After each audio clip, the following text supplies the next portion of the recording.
நாம் இந்த வீடியோவில் ஆப்ரேஷன் ரிசர்ச் லீனியர் ப்ரோக்ராமிங் ப்ராப்ளத்தில் கெனானிக்கல் ஃபார்ம் ஸ்டாண்டர்ட் ஃபார்ம் எப்படி எழுதணும் அப்படின்னு பார்க்க போகிறோம். ஃபஸ்ட்டு ஸ்டாண்டர்ட் ஃபார்ம் நம்ம எதுக்கு யூஸ் பண்ணுவோம்? சிம்ப்ளெக்ஸ் மெத்தடுக்கெலாம் நம்ம ஸ்டாண்டர்ட் ஃபார்ம் எழுதி தான் ப்ராப்ளத்தை சால்வ் பண்ண முடியும். அதனால் ஸ்டாண்டர்ட் ஃபார்ம் எப்படி இருக்கணும்னு நமக்கு தெரிஞ்சாகணும்.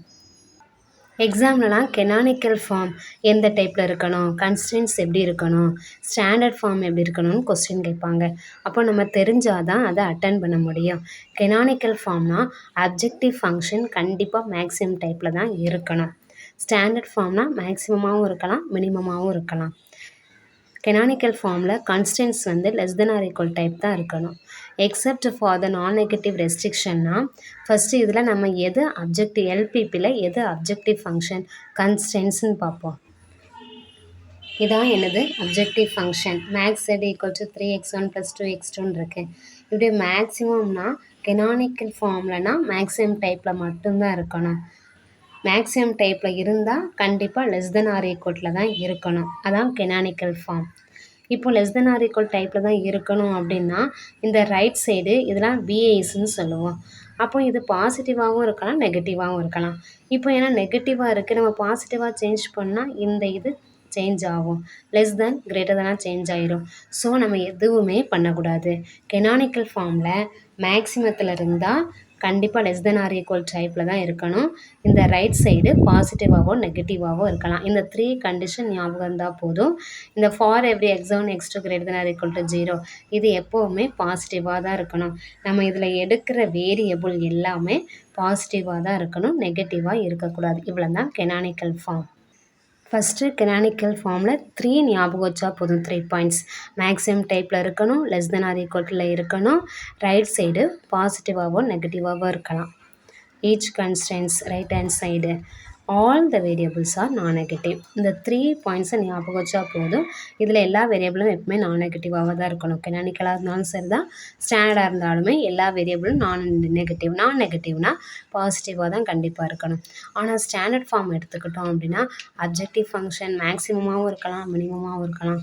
இப்போ நம்ம சிம்ப்ளெக்ஸ் மெத்தடை யூஸ் பண்ண போகிறோம் அப்படின்னா அந்த டைப்பு மேக்ஸிமமாகவோ மினிமமாகவோ இருக்கலாம். கன்ஸ்டன்ட் எப்படி இருக்கணும்? ஈக்குவேஷனாக தான் இருக்கணும். இதே மாதிரி less than or equal to அப்படின்னு இருக்கக்கூடாது. ஈக்குவேஷனாக ஈக்குவல் ஃபார்மில் தான் இருக்கணும்.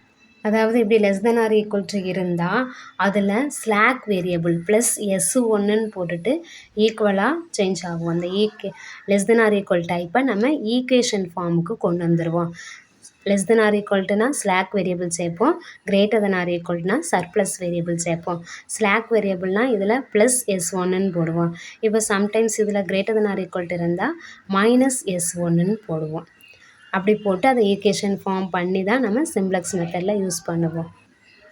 அந்த கன்ஸ்டன்ட் ஈக்குவேஷனை ரைட் சைடு கண்டிப்பாக பாசிட்டிவாக தான் இருக்கணும். அதாவது நான் நெகட்டிவே வரக்கூடாது. ஏன்னா நம்ம சிம்ப்ளெக்ஸ் மெத்தட் யூஸ் பண்ண போகிறோன்னா அந்த ரைட் சைடு வந்து ரைட் ஹேண்ட் சைடு கண்டிப்பாக பாசிட்டிவ் தான் இருக்கணும். அப்போ தான் நம்மளால் சால்வ் பண்ண முடியும் சிம்ப்ளெக்ஸ் மெத்தடில்.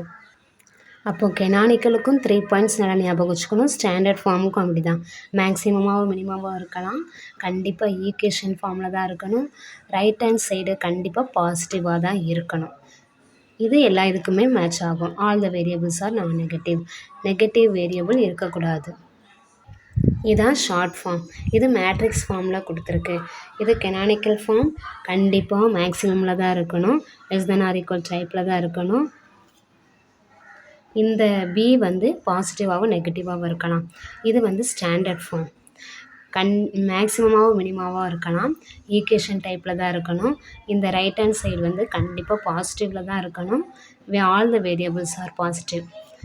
இந்த ஒரு இதை படித்தாலே போதும், ஞாபகம் வச்சுக்கலாம். எதுக்காக நம்ம ஸ்டாண்டர்ட் ஃபார்ம் யூஸ் பண்ணுறோம்? இந்த சிம்ப்ளெக்ஸ் மெத்தடை யூஸ் பண்ணணும்னா கண்டிப்பாக இந்த மெத்தடில் இருந்தால் தான் நம்ம சிம்ப்ளெக்ஸ் மெத்தடில் சால்வ் பண்ண முடியும். சம்டைம்ஸ் இதில் less than or equal to இருந்தால் ஸ்லாக் வேரியபிள் சேர்க்கணும், greater than or equal to இருந்தால் சர்ப்ளஸ் வேரியபிள் சேர்த்து சிம்ப்ளெக்ஸ் மெத்தடை யூஸ் பண்ணணும்.